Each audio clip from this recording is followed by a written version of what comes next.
unexplored subject. Why don't we go into something like that? په دویمه نړیواله جګړه کې د جرمني د ماتې خوړلو وروسته اتحادي پوځونو د دې هېواد مختلفې برخې د خپل کنټرول لاندې راوستلې چې په کال 1940 کې دوه جرمن هېوادونه د متحدینو د قبضې لاندې جوړ شو. لومړی وفاقي جمهوریه جرمني و چې مغربي جرمني ورته ویل کېده. مغربي جرمني یو غیر آزاد جمهوري هېواد و چې د برطانیا، فرانس او امریکا د کنټرول لاندې علاقو باندې جوړ و.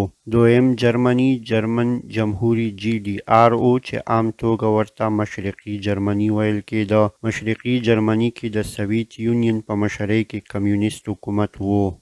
د برلین ښار په مکمله توګه د مشرقي جرمني دننه و او څرنګه چې برلین د هټلر د سلطنت پخوانی پلازمینه یا دارالحکومت و، نو ځکه دې ښار یو ځانګړی حیثیت درلودو او د دویمې نړیوالې جګړې وروسته د برلین ښار د څلورو سترو قوتونو یعنی د سویت یونین، امریکا، فرانسې او انګلستان ترمنځ ویشل شو.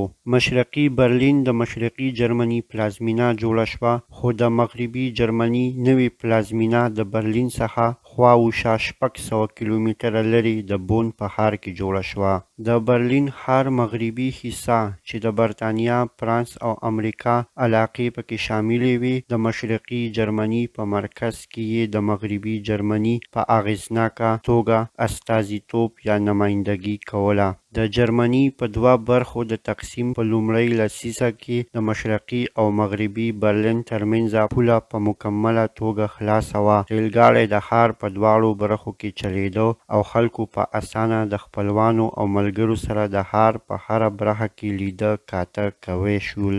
د وخت په تېرېدلو سره د مشرقي او مغربي جرمني هېوادونو ترمنځ فرق یا توپیر ورو ورو په زیاتېدو شو. د مغربي اتحادي طاقتونو برطانیا، فرانس او امریکا په امداد او قرضو سره مغربي جرمني په معاشي توګه کامیابي او خوشحالي ترلاسه کړه. د خلکو ژوند ښه شو، د کار روزګار موقع پیدا شوې، خو د مغربي جرمني په مقابل کې د کمیونیست حکومت لاس لاندې مشرقي جرمني د شدید اقتصادي ستونزو یا مشکلاتو سره مخ و. د کال 1950 په اوږدو کې څو میلیونه خلک د کار او د ښه ژوند لپاره د مشرقي جرمني څخه مغربي جرمني ته کډه شو. د دې حالاتو په جواب کې د سویت یونین د لاس لاندې مشرقي جرمني د خپلو مزدورانو کارګرو د لاسه د ورکولو د ویرې او همدارنګه د مهاجرت د مخ پر زیاتېدو د څپې د ویرې په خپلو وګړو مغربي جرمني ته په سفر کولو د بندیز پرېکړه وکړه او دا بندیزونه یې د وخت سره نور هم سخت کړل. د وخت سره د مشرقي جرمني پرېښودل د خپل ولس لپاره نور هم سخت شو. د برلین ښار د مغربي اتحاد او سویت یونین ترمنځ د سیاسي شخړې په مرکز بدل شوی و. د برلین ښار یوه وړه دنیا وه چې د سترو قوتونو ترمنځ د یو سوړ جنګ په ګرمۍ کې ګرمه وه او د ټولې نړۍ د نظر مرکز ګرځېدلی و. 14 اګست 1961 په سحر چې کله د برلین خلک د خوبه پاڅېدل، نو ویې لیدل چې د سویت یونین د لاس لاندې د مشرقي جرمني پوځیانو د اغزن تار په کارولو سره د ښار د دوو برخو ترمنځ پوله په مکمله توګه ویشلې او بنده کړې وه. دوی هیڅ کوم خبر یا نوټس نه و ورکړی. د ښار په دواړو برخو کې د چلیدونکي ریلګاډي لاره هم بنده وه او د مشرقي جرمني پوځیانو د هغه خلکو مخه نیوله چې هره ورځ به د ښار بلې برخې ته د خپلو ملګرو خپلوانو د لیده کاته یا روزګار لپاره ورتلل. په راتلونکو څو ورځو او هفتو کې د مغربي برلین د پولې په اوږدو کې د مشرقي جرمني لخوا اغزن تارونه د کانکریټونو په غټو بلاکونو او بیا په یو غټ دیوال بدل شو. د برلین ښار هغه ودانۍ، بلډینګونه، کوڅې چې یو اړخ یې د مغربي او بل اړخ یې د مشرقي برلین سره لګېده په مکمله توګه بند شول. د مشرقي جرمني دولت د هغه ودانو او کورونو کړکو ته هم هم دیوالونه ووهل چې نیم په مشرقي او نیم په مغربي برلن کې وو او یو شمېر خلک هم د خپلو کورونو څخه بې کوره کړی شو. په 14 اګست د مغربي برلن ښاروال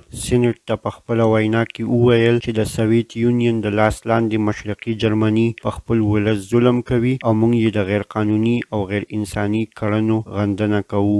د مشرقي جرمني دولت خپل سرحدونه ساتل نور هم سخت کړل. د ښار په منځ کې یې 43 کیلومتره اوږد دیوال ودرولو. د کال 1961 څخه د 1988 پورې په جرمني کې او د برلین دیوال د پار کولو او تښتېدلو په کوشش کې د 600 د پاسه خلک د مشرقي جرمني د پوځیانو په ډزو کې وژل شوي دي. د برلین دیوال ماتېدل د کال 1980 په لسیزه کې سویت یونین د خپلو پالیسیو څخه ورو په شا تګ وکړو او په خپل سلطنت یې ورو خپل واک اختیار د لاسه ورکړو. هنګري په کال 1989 کې خپل سرحد خلاص کړو چې د مشرقي جرمني په زرګونو خلکو ته د مغربي جرمني ته د تګ لار پیدا شوه. په پوره مشرقي جرمني کې د کمیونست حکومت پر ضد احتجاجونه او مظاهرې هم شروع شوې او بالاخره په 9 نومبر مشرقي جرمني اعلان وکړو چې د مغربي او مشرقي جرمني ترمنځ عادي سرحد خلاص کړل شي.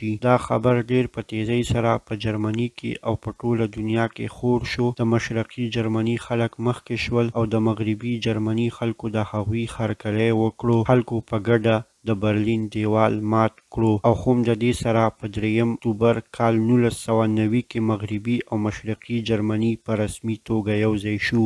23 کاله د ړنګ کېدو وروسته اوس هم د برلین دیوال څه برخې د یادګار په توګه پاتې دي او هره ورځ په زرګونو خلک یې تماشې ته راځي. جرمنیان هر کال په 3 اکتوبر د یووالي ورځ لمانځي او په ټول هیواد کې رخصتي وي.